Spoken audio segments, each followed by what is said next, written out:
साथियों नमस्कार। किसी नगर में एक शंभू नाम का ब्राह्मण रहता था। शंभू बहुत ही गरीब था।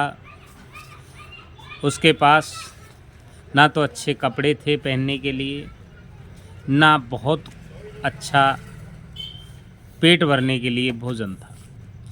मित्रों, उसके बावजूद शंभू अपना जीवन यापन व्यतीत कर रहा था। गांव से जो कुछ मिलता मांग करके लाता और अपना जीवन यापन व्यतीत कर रहा था।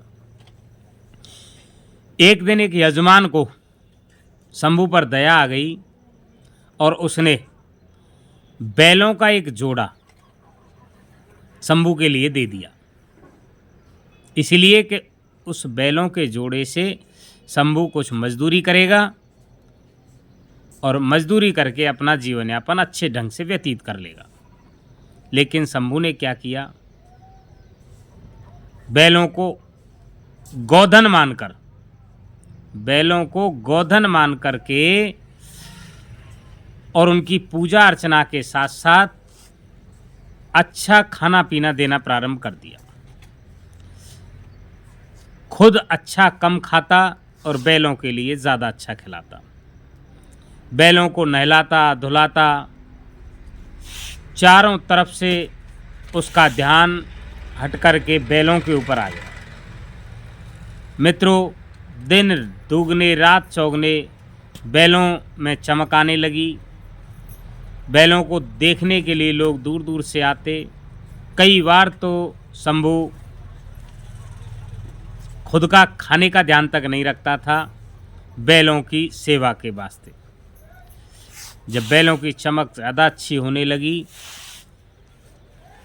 तो लोगों में चर्चा का विषय, कौतूहल का विषय बन गया कि शंभू के पास एक जोड़ी बैल हैं और वो बहुत ही अच्छे हैं। तो खरीदार भी आने लग गए, लेकिन शंभू ने उनको बेचने से मना कर दिया।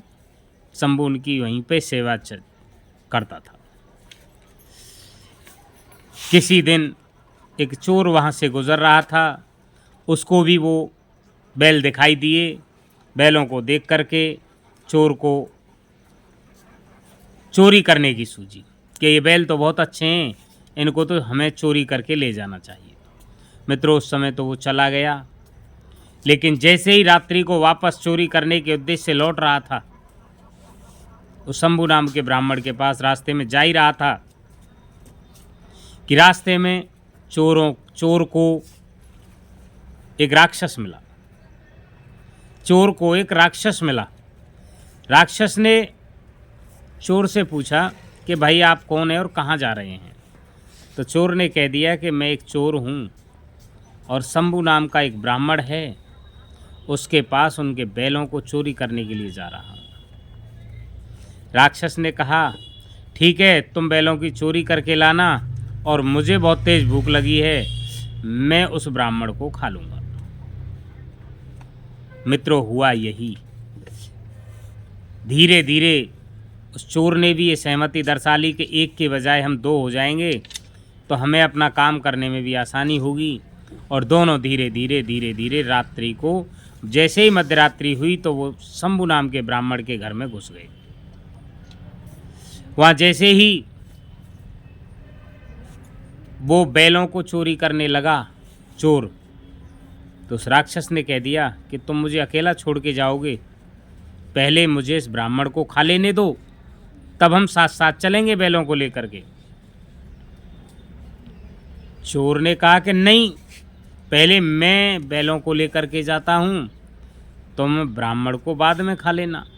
यदि ब्राह्मण जाग जाएगा तो फिर मेरे बैल पहुँच नहीं पाएंगे।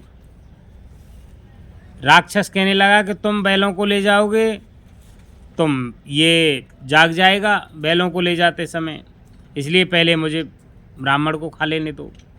और दोनों ही इस बात को लेकर के असहमत रहे कि पहले चोर बैलों को ले जाए या पहले राक्षस ब्राह्मण को अपना भोजन करे। मित्रों, उनमें चलती रही और वाद विवाद होता रहा और वाद विवाद उनकी लड़ाई में बदल गया। जैसे ही उनमें लड़ाई होने लगी तो जो ब्राह्मण था वो जाग गया उनकी लड़ाई सुनकर। जैसे ही उसने दोनों व्यक्तियों को देखा तो बड़ा भयभीत हुआ ब्राह्मण। उससे पूछा कि तुम कौन हो? तो चोर कहने लगा कि राक्षस है और ये तुमको खाने के लिए आया है और मैं तुमको इससे बचाना चाहता हूँ, लेकिन ये मान नहीं रहा है, इसलिए मैं तुम्हारे साथ आया हूँ। राक्षस अपनी सफाई में कहने लगा कि नहीं नहीं, ये तुम्हारे बैलों को चोरी करने के लिए आया है और मैं इसकी रखवाली के लिए तुम्हारे घर पे आया हूँ। इसको बैलों को मैं नहीं ले जाने दे रहा हूँ और इसलिए ये मुझसे झगड़ा कर रहा है।